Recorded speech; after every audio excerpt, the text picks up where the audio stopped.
Imagine an island so cursed that fishermen won't cast their nets near it. Construction crews mysteriously quit mid-project, and locals whisper that the very soil is made of human ash. Welcome to Poveglia, a speck of land in the Venetian lagoon that has seen more death, disease, and despair than most horror movies could dream up. This isn't just spooky old house scary. This is over 160,000 corpses and counting scary.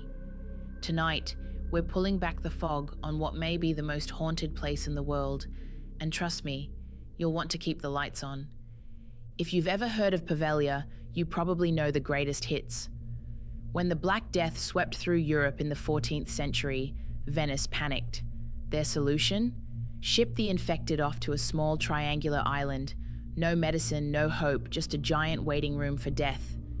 And when I say waiting room, think more field hospital meets mass grave. Too sick to resist, too contagious to be allowed back, men, women, and children were ferried there by the thousands.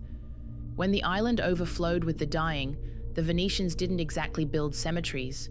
They built pyres, massive funeral fires that lit the sky for days and filled the air with ash. Some say the wind carried it back to Venice, settling over the city like a morbid snow. And here's the truly disturbing part. Not everyone who went into the flames was actually dead. Some victims were so weak, so far gone, that they couldn't fight back when the bodies were piled up and set alight. Historians believe many were burned alive, swallowed by the fire with the dying all around them. It was a method of efficiency, not mercy. Historians estimate more than 160,000 people died there. That's not a typo. That's like filling Yankee Stadium to the brim, then burning the crowd to ash, twice. Today, archaeologists believe half of Poveglia's soil is human remains, which means every step you take there, statistically, is on someone's body. No wonder they call it the world's most haunted island. It's less of a nickname and more of a resume. And as if that wasn't enough, centuries later, Italy decided, hey, let's spice things up. In 1922, they built a mental hospital on the island, because clearly what plague pits and mass burials needed was lobotomies. The facility was bleak even by the low standards of the time. Underfunded, overcrowded, and hopeless. Patients were subjected to treatments that were more like torture, ice baths, electroshock, and of course the infamous lobotomy.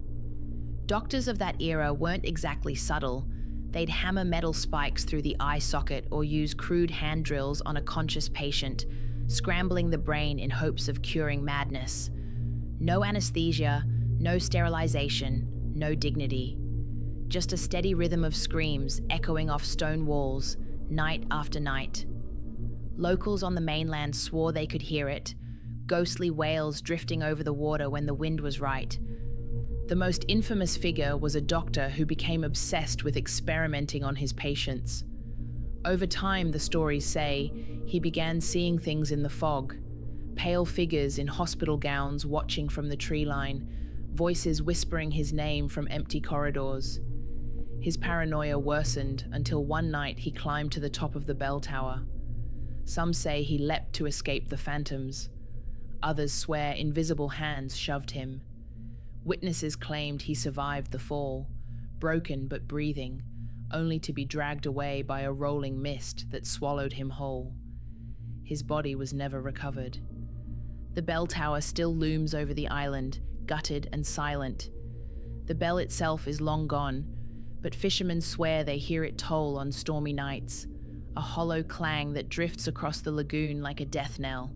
Whether it's imagination, echo, or something worse, no one knows. But to this day, Venetians give the tower a wide berth, as if the land itself remembers the doctor's crimes and won't let him rest. So that's the classic Poveglia horror package: plague victims, mass graves, mad doctors, haunted towers. But here's where it gets even more interesting, because beyond the greatest hits, Poveglia is still full of stories that most people have never heard. For one, there are reports of strange lights glowing in the trees, blue or white flickers that vanish the moment you focus on them. Are they ghosts? Some natural swamp gas? Or Venetian fireflies with a flair for drama? No one knows. There's also what explorers call the toy room.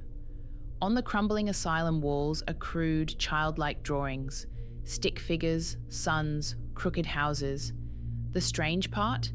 Records show no children were ever housed there, and yet explorers found toys, old ones, some half-burned, some oddly clean. Visitors say if you leave something in the room, when you come back it's been moved. Others claim they've heard a child humming in the dark. And then there's the shoreline. With every storm, the island sheds its skin, revealing what was never meant to surface. Bones literally wash ashore. Skulls, ribs, femurs. Fishermen still refuse to cast their nets nearby, because when they do, sometimes they don't pull up fish. They pull up pieces of people. Imagine going out for sea bass and coming back with a femur, appetite ruined. And let's not forget the island's refusal to be reclaimed. Italy put Poveglia up for sale in 2014. Developers planned a luxury resort. It was supposed to be a Venetian paradise. Instead, construction halted.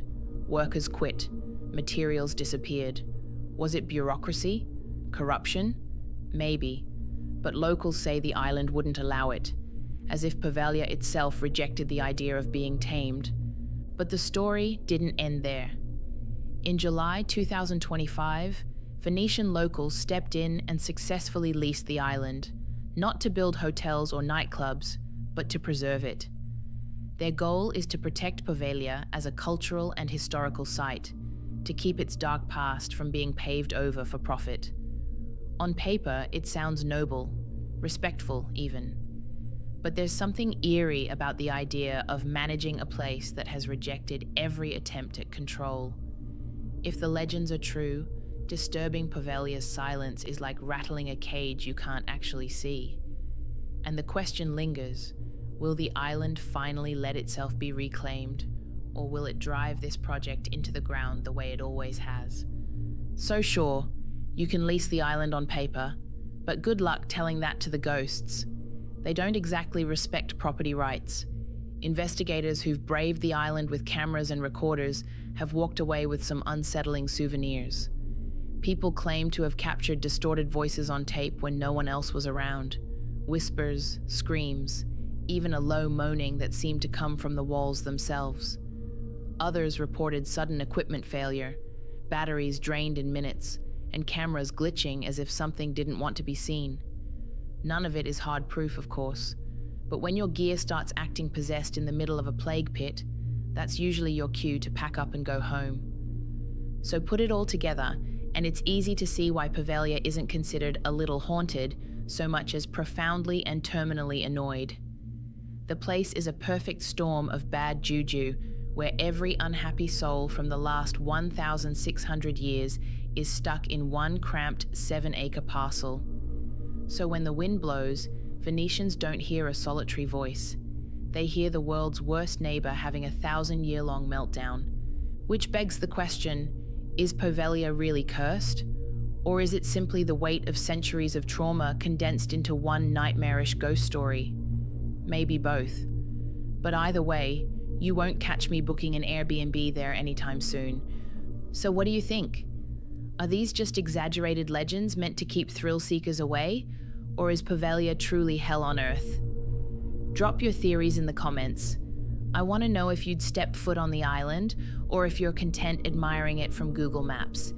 And if you love history served with a side of horror, make sure you like and subscribe, because Poveglia isn't the only place where reality is scarier than fiction. Until next time, stay curious, stay spooky, and maybe avoid islands that smell like smoke and ash.